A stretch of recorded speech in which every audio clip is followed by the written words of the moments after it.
tem uma pergunta aqui do Sigifredo. O Sigifredo está sempre com a gente. Tudo bom, Sigifredo? Ele diz o seguinte: Bitcoin e as demais criptomoedas são um investimento em uma ilusão e que não tem futuro? O Bill Gates não é fã de criptomoedas, disse na rede social Reddit, né? Que não possui nenhuma moeda digital. Em compensação, a outra ele tem aos montes, né? Enfim, nem precisa de moeda digital. Gosta de investir em coisas que têm um resultado de valor. Ele tem razão? É a pergunta do Sigifredo. Você pensa em Bill Gates, Álvaro? Quem sou eu para contrariar o Bill Gates, né? Não, mas assim, eu acho que é o cuidado, né? E independente o que se colocou no início, eu acho que milagre, né? Mesmo que seja um ativo, que você tenha informação, mas não dá para você buscar o resultado, né? Então, você tem um projeto, e aí quando você tem um projeto, você tem duas coisas que você tem que levar em consideração. O prazo que você tem, então, como a gente colocou na outra questão, a aposentadoria, e o resultado que você pode esperar de rendimento desse seu investimento. Às vezes as pessoas vão para uma solução mágica, porque ela fala, bom, eu tenho pouco, ou eu tenho pouca capacidade de investimento, ou eu tenho pouco prazo. Aí você tem que sacrificar o quê? O resultado.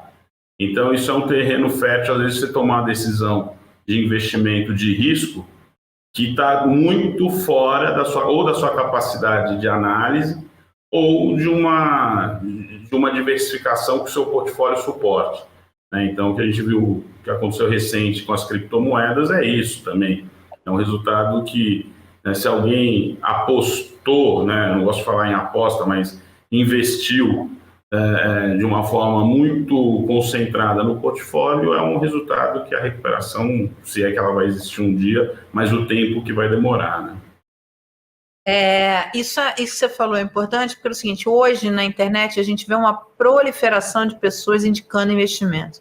E tem que ter cuidado, né? Que primeiro, você para indicar um investimento, você tem que estar autorizado a fazer isso, né? Não é qualquer pessoa que pode indicar investimento.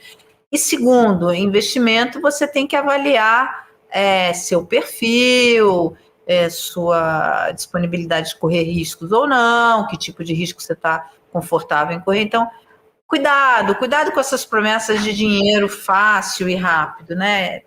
Em geral, é furada. Olha, mais uma pergunta aqui, o nosso tempo está esgotando, porque o César botou a gente no ar muito tarde, ó. Oi, Mara, vou fazer minha pergunta novamente. Não sei se estou perguntando corretamente. Por favor, quero saber se eu preciso ficar analisando a cada período os fundos que estão aplicados, meu dinheiro da Previdência, e ficar mudando os fundos que estão caindo. Ou tenho que esperar o fundo aumentar o rendimento? Pergunta da Sônia Santos. É uma pergunta comum, porque quando a sua aplicação está caindo e você vê a do vizinho subindo, você fica meio tentado aí para a aplicação do vizinho. Aí você vai para a aplicação do vizinho, ela começa a cair, né? E aí o do cunhado começa a subir, aí você volta para a aplicação. Enfim, o que faz, Álvaro? Então, o que a Sônia tem que ficar atenta se os investimentos dela estão adequados ao projeto. Porque se ela ficar tomando uma decisão de mudança, Mara, então, como você falou, eu agora vou para um investimento que, olhando para trás, olhando pelo retrovisor, como a gente costuma dizer, está melhor do que o meu. A tendência é ela sempre tomar uma decisão de mudança no contrapé, né? E aí pode ser que na próxima janela de observação, o que ela estava foi melhor do que ela foi, e ela vai estar sempre andando num passo errado. É importante que ela acompanhe os investimentos, mas que ela não tome uma decisão de investimento por conta do resultado, né? Mas sim por conta de uma mudança, né, na aderência do projeto dela. Eu vou dar um exemplo. A pessoa guardou dinheiro ao longo da vida para uma previdência para o momento da aposentadoria. Conforme ela for chegando perto desse momento da aposentadoria, ela tem que tomar uma decisão de diminuir risco. E quando ela começou, ela tinha 30, 35 anos pela frente. Quando faltarem 5 anos, ela tem que revisar esse risco que ela assumiu há 30 anos atrás. Então, Sônia, faz isso, avalia, mas toma cuidado de não ficar mudando, porque o último período em que você analisa foi ruim. Nesse aspecto, Álvaro, uma consideração que a gente pode fazer sempre é analisar por que está caindo, né? Isso. Por que está caindo? Porque quando você descobre por que está caindo, aí fica mais fácil de você tomar a decisão se vale a pena migrar ou não. Porque talvez você descubra que está caindo porque o teu gestor não é lá essas coisas. Aí troca mesmo. Agora, talvez. E agora, no caso da Previdência, especificamente, você não vai resgatar o dinheiro, você vai migrar. Porque se você resgatar, você vai pagar um imposto ali que não precisa pagar.